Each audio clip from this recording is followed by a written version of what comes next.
It was the great American humorist, Mark Twain, who said, "Loyalty to the country always. Loyalty to the government when it deserves it." If Mark Twain were alive today, I think he would quickly conclude that loyalty to our government lost its due right after 9/11. Hello, ladies and gentlemen. I'm so glad that you could join us today for this Wednesday, July 25th, 2001 broadcast. Tyranny is enveloping the globe, and the United States is a shining jewel the globalists want to bring down, and they will use terrorism as the pretext to get it done. Look, we've seen the news stories that you've wanted to blow things up, that you have blown things up, and that you're saying that 4 million of us are going to die and we need martial law and the Associated Press at one of your little drills you had, and that we're aware of who the terrorists are if you pull this. This can stop this Hitlerian Reichstag event. I want to put the toll-free number up for Congress. And I won't want you to believe Alex Jones. I want you to go get these news stories off my website. I want you to call these major newspapers.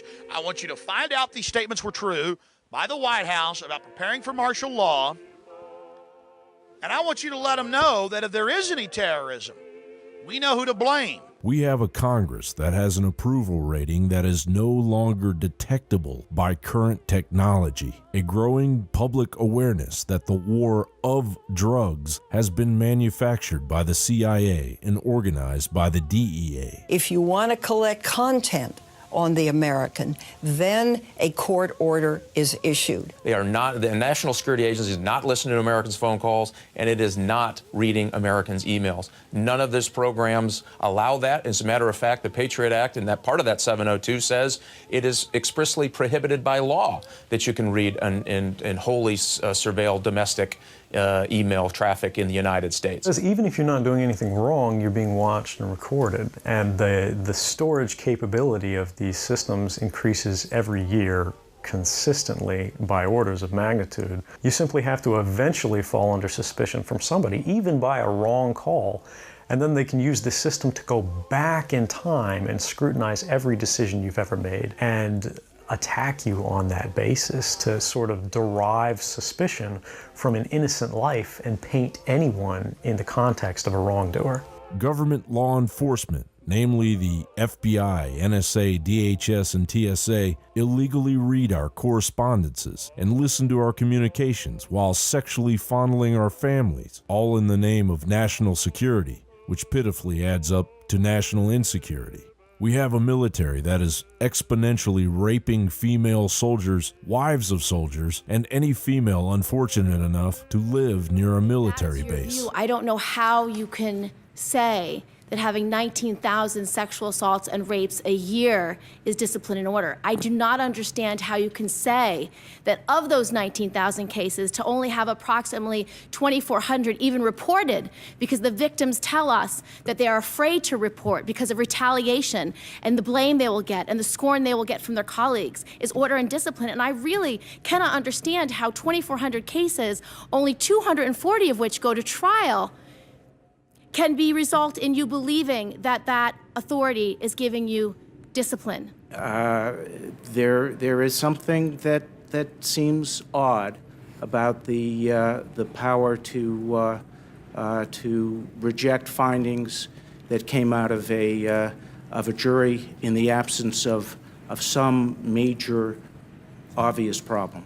Meanwhile, the quiet rollout of Bill Clinton's 1033 program, mushrooming into the NDAA, has been building the militarized police force Goliath, while genuine usurpers beat down a path to the highest branches of our government. But I welcome this kind of examination, because people have got to know whether or not their president's a crook.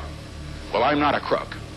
What is at stake is more than one small country. It is a big idea. A new world order. The problem of the Bush presidency will be the emergence of a new international order. Within the next 4 years, we will see the emergence of a new international order. The beginning. We have confidence because freedom is the permanent hope of mankind. The hunger in dark places, the longing of the soul. When our founders declared a new order of the ages, when soldiers died in wave upon wave for a union based on liberty, when citizens marched in peaceful outrage under the banner Freedom Now. They were acting on an ancient hope that is meant to be fulfilled. After 1989, President Bush said, and it's a phrase that I often use myself, that we needed a new world order, and instead it looks like we got a lot of disorder. The international order that we have worked for generations to build. Ordinary men and women are too small-minded to govern their own affairs. That order and progress can only come when individuals surrender their rights to an all-powerful sovereign. Fortunately for Mark Twain, he died just 3 years before the bankers finally got their hands on our economy, and banker pawn and U.S. President Woodrow Wilson oversaw the ratification of the 16th Amendment to the United States Constitution. I'm sure the obscenity of its declaration would not have been lost on Mr. Twain. The Congress shall have power to lay and collect taxes on incomes from whatever source derived, without apportionment among the several states, and without regard to any census or enumeration.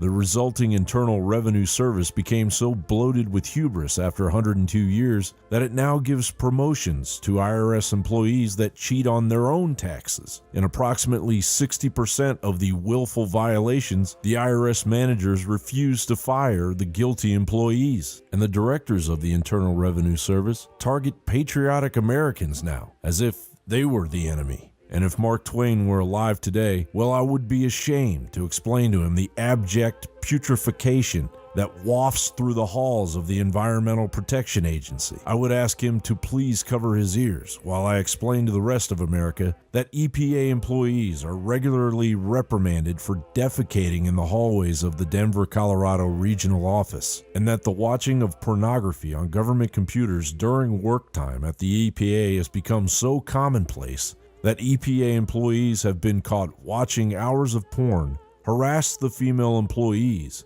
and were then promoted.